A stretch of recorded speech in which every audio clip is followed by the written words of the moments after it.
My girlfriend, who is 39 years old, and I, who am 35 years old, have been together for slightly more than a decade. In the spring of last year, after getting insanely mad at me for something kind of stupid, she disappeared for 6 hours with no contact, leaving me without my phone. Mine had literally just broken, and no car, which was in the shop, and our 2-month-old and 3-year-old children with me. She was originally going to take the kids with her, but wasn't telling me where she was going. So after I had a fit about taking my kids without telling me where she was going or when she was coming back, she left them with me. When she came home at 11:30 p.m., she slept in a different room. The next morning she got up, showered, then left again for another 6 hours.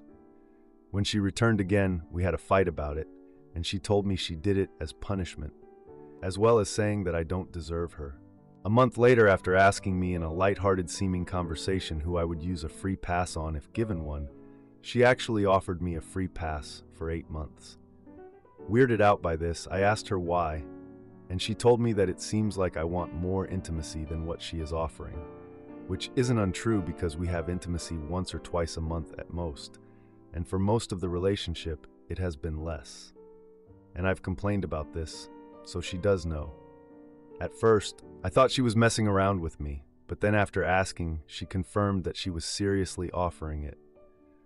The only rules laid out were that it had to be in that 8-month period, not to get the girl pregnant, not to get sexually transmitted diseases, and she doesn't want to know about it.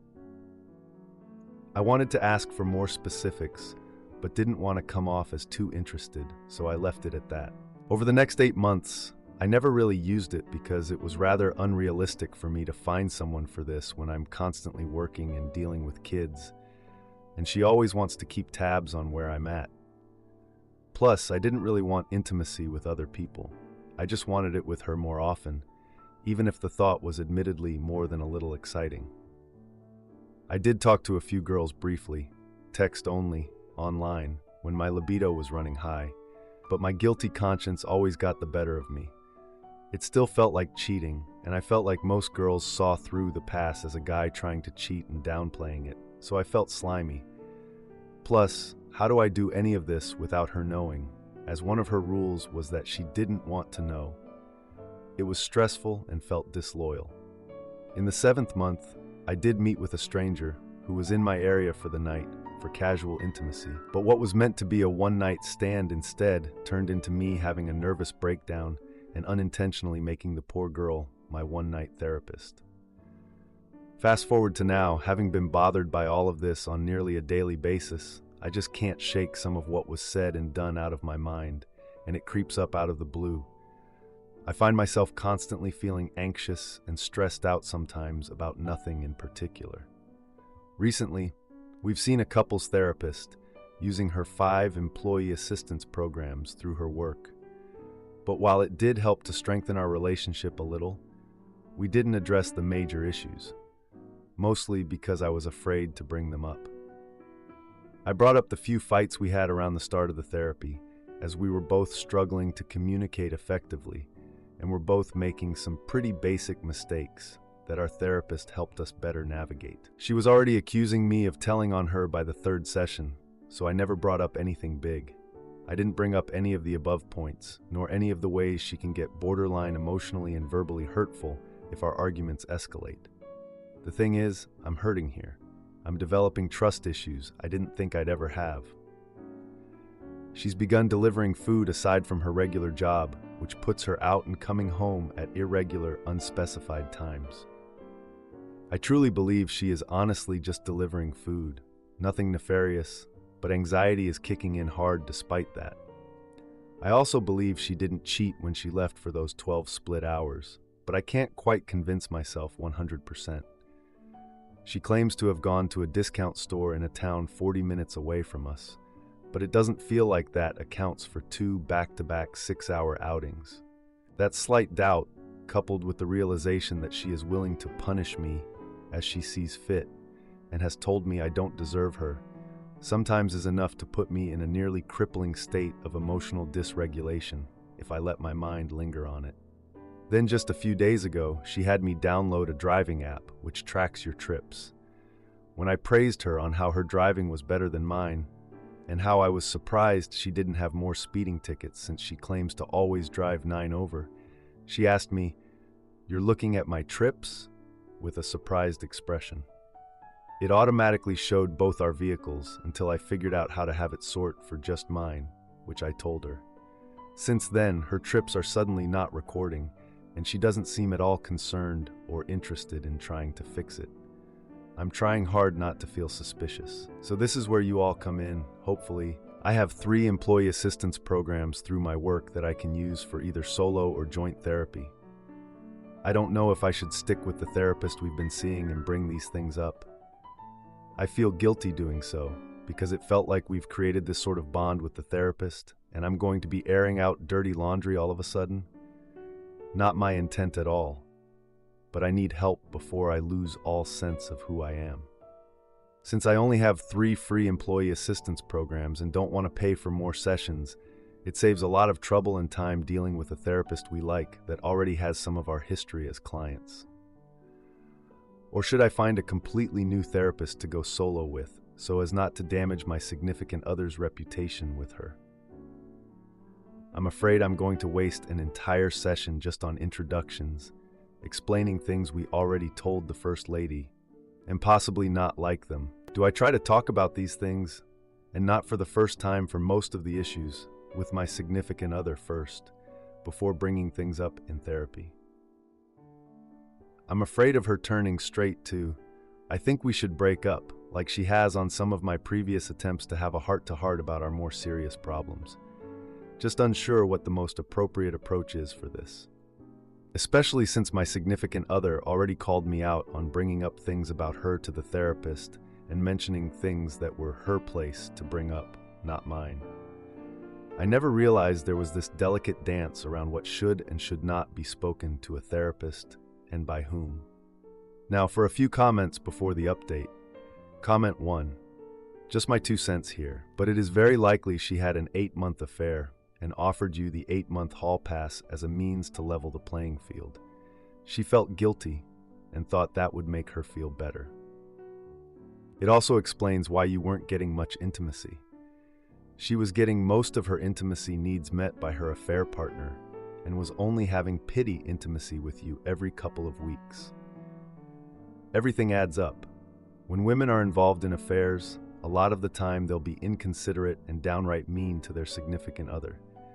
They do this so that you'll not want intimacy with them as often, because, ironically, they don't want to cheat on their affair partner with their significant other. It's the way of the world, brother. It is what it is. Comment 2.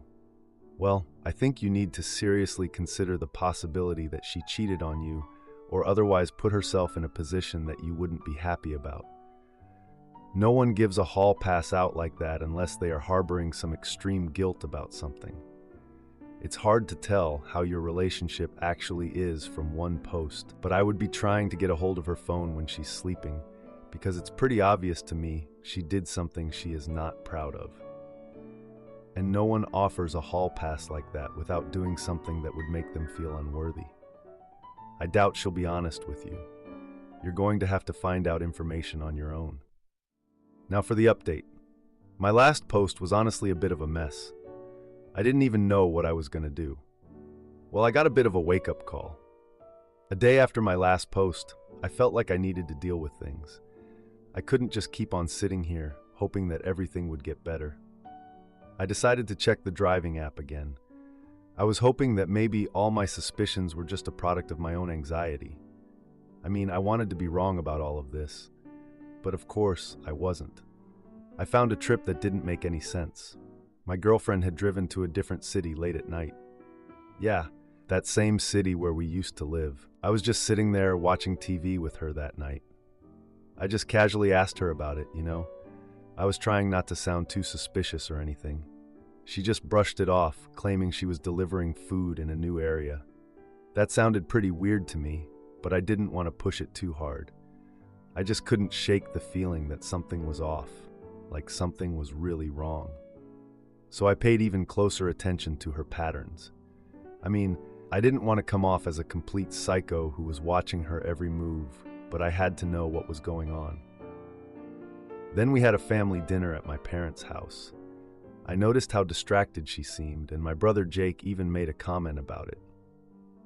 He said something like, "Why is she always on her phone?" That kind of ticked us off at first, and we ended up arguing a bit. But after dinner, I heard her whispering on the phone in the kitchen. She sounded anxious and defensive, and you know what?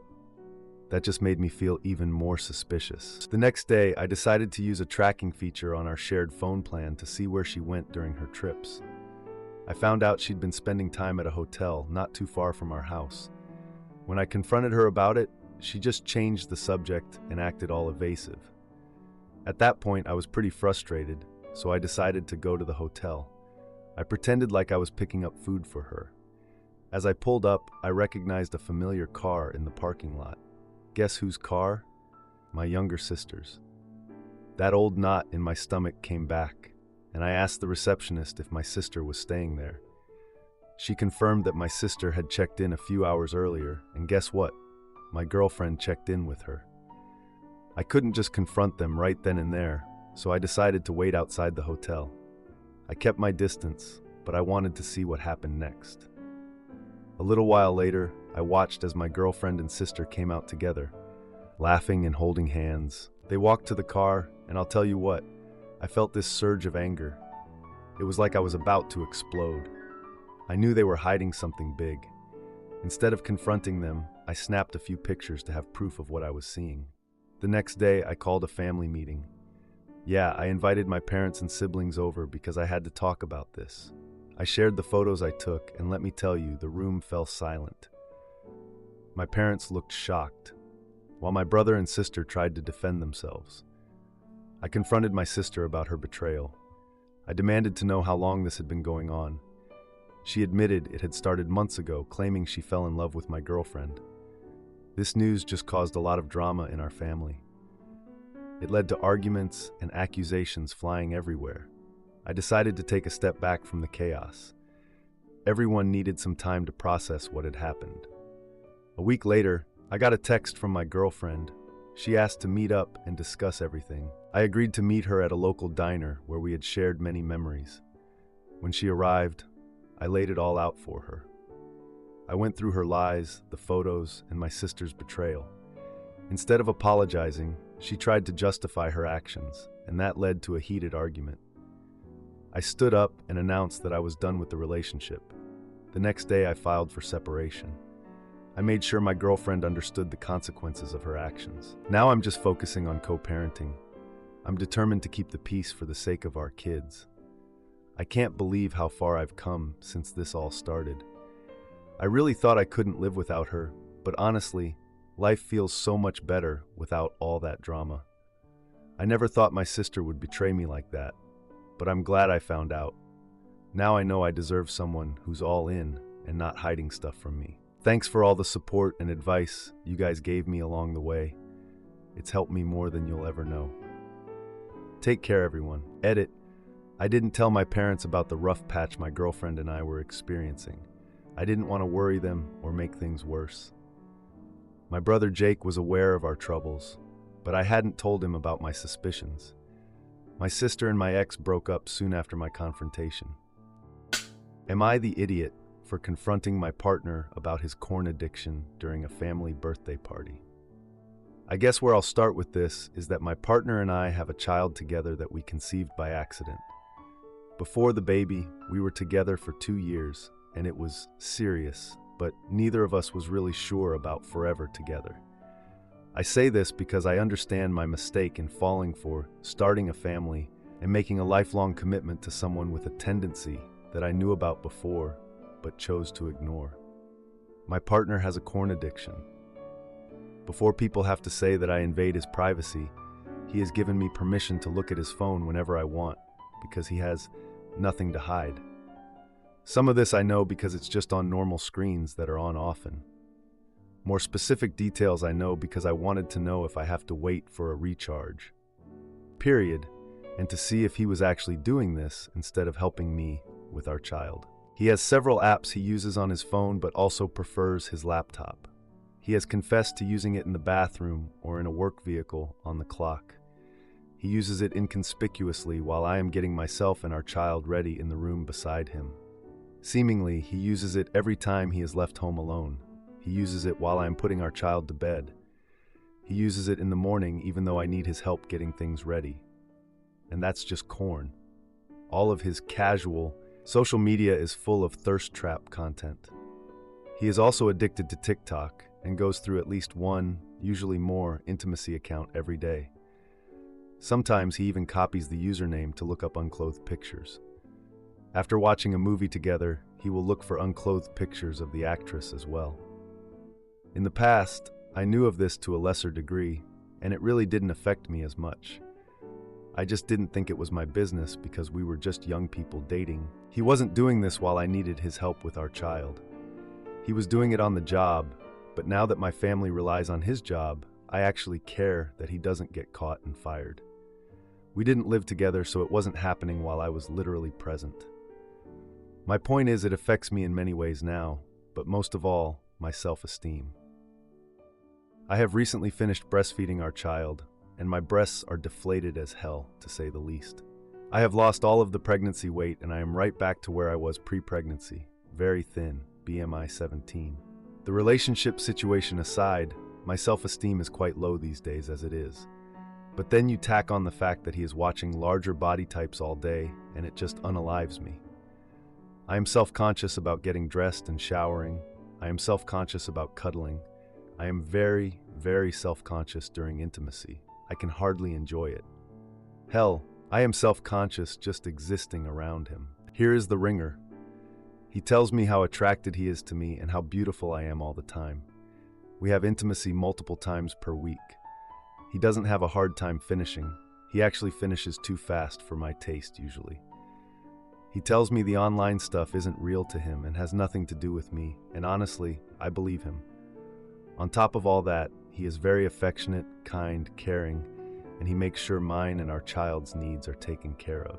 I have very clearly stated how all of this makes me feel, and of course, he thinks any infringement on his use is controlling. On one hand, I certainly agree. I think masturbation is normal, and I have no right to tell him not to, especially when we have an active intimacy life. On the other hand, risking being fired, or while he should be helping with the child, is just wrong to me. I have explained how this affects my comfort level with him, and he says he is sorry it makes me feel that way, and reiterates it has nothing to do with me. Even if I could set a boundary not to do this when I need help, and he actually followed through, I just don't know what to do about the self-esteem part of this. Because, as I said, it is not just masturbation. It is obsessively looking at women with bodies nothing like mine. Why is his reassurance and him obviously being attracted to me not enough? Every time he feels me up, I just think, I bet you wish there was more there, like the girl you just spent 20 minutes watching. This seems like a me problem that is being exacerbated by a him problem. After all the anguish with this between us over time, I don't have much hope he will improve his problem. I also have no clue how to fix my problem, because no matter how much I eat and exercise, I'll just never get the womanly curves that are glorified everywhere I look. What do you think would improve this situation? Aside from getting a breast augmentation, ending my relationship with my best friend, and breaking up my family over this shallow issue. Now, for a few comments before the update. Comment 1. If he's giving you as much or more attention than you need or want, and it's not impacting his contributions to your family or his work or anything, then you probably just need to communicate to him how it's bothering you and make him understand that you need for him to keep it more private. There are all kinds of weird hormonal things that happen with brand new first-time parents, though, and it's likely that in a year this will seem like it was nothing. But a year can be a long time, so communication is important. Comment 2. Coming from someone who was in a long-term relationship with a corn addict, just break up with him, please, for your own sake. I struggled with an eating disorder and body image issues as a result, and his issues affected our relationship so much. By the end, I barely recognized myself. I was a shell of the confident woman I used to be. It took 2 years of therapy to undo. Just save yourself further harm and leave. Now for the update. It's been a little over a month since my last post and things have gotten worse. My partner's addiction to corn continues to create issues in our relationship, to put it lightly. I noticed my partner spending more time online late at night, which made me suspicious. I know that people use the internet for many things, and I'm not naive to think he's never looked at anything inappropriate, but the amount of time he was spending on it during these late hours was alarming, especially given our situation. One evening, I found him on his phone while I was in the nursery with our child. I confronted him about it, and he dismissed my concerns, saying he needed his space. I know this space is something he created by isolating himself from me and our child, but apparently, I'm not allowed to have any space of my own. Things got really bad during a family birthday party for my sister. My sister invited the whole family, including my parents and my brother's family. It was a nice get-together where everyone was in good spirits and enjoying each other's company. During the party, I overheard my brother mentioning how he caught his wife watching a series that included adult themes. My brother laughed it off, but it made me realize how normal these conversations are. My brother didn't know the context of what he was saying, but I did. I wanted to discuss my situation with my family, but I hesitated. After the cake was served, I stepped outside for some fresh air. My partner followed me out and asked what was wrong. He got defensive and insisted that he had everything under control. Later, my mom pulled me aside to ask if everything was okay with us. I explained the ongoing issues but didn't go into details about the addiction. My mom offered support and suggested we all go on a family trip to clear our heads. I thought a change of scenery might help, so I agreed. We planned a weekend trip to a cabin by the lake, leaving the following Friday. The week leading up to the trip was filled with issues. My partner seemed distant. He was more concerned about his work than our family. On the drive to the cabin, he spent the entire time on his phone. I finally asked him to put it down and focus on our family. He reluctantly complied, but I could tell he was annoyed. Once we arrived, the family began to settle in and enjoy the surroundings. My partner and I shared a room, but he stayed up late on his laptop. I confronted him again, this time about his lack of interest in family activities. He argued that he needed downtime, but I felt abandoned. The next morning, my brother suggested a group hike, and everyone was excited except for my partner. He refused to join us, saying he'd rather relax at the cabin. During the hike, I shared my concerns with my sister, who listened intently. When we returned, my partner was in a bad mood and said he felt left out. I pointed out that he chose to isolate himself instead of spending time with family. The argument got worse, and he stormed out of the cabin. My sister encouraged me to set firm boundaries regarding his behavior. That night, I decided to take a stand and told my partner I couldn't continue like this. I explained that I needed him to be present or we needed to reevaluate our relationship. He seemed surprised but didn't respond immediately. The next day, he apologized and promised to make changes. We spent the rest of the trip working on communication and reconnecting. A week later, he shared that he had sought help online for his addiction. I can't say I'm not nervous about this whole thing. It's been a rough journey, but we're trying to work through it together, and at least he's trying to get help. I just hope this isn't one of those empty promises and that he's actually serious about making changes. I want my family to be whole and happy, and I'm willing to fight for that. Anyway, let's see where this goes. Wish me luck. Edit.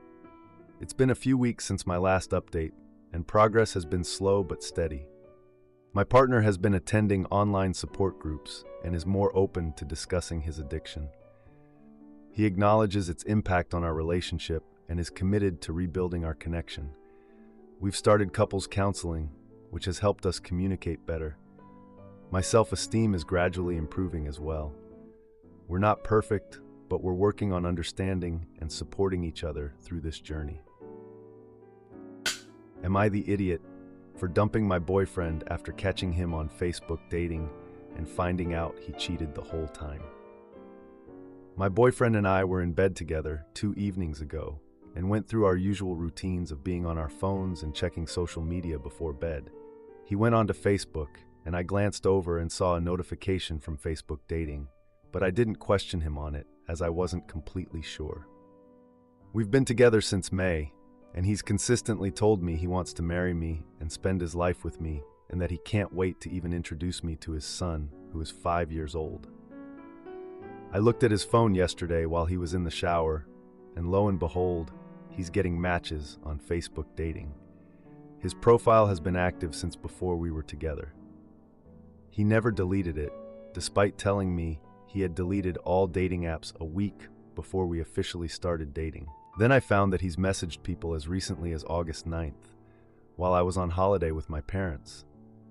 He's trying to excuse it with comments like, "We had an argument and you made me feel like crap," and "I only messaged them about their dog and I never replied when they replied," and "I didn't know it was Facebook dating, I just thought it was a part of Facebook."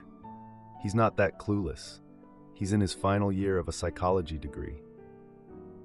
The most recent messages I could find on there were to 2 different girls, one on August 2, the day after I left his place after staying there for nearly a month, and then one on August 9th.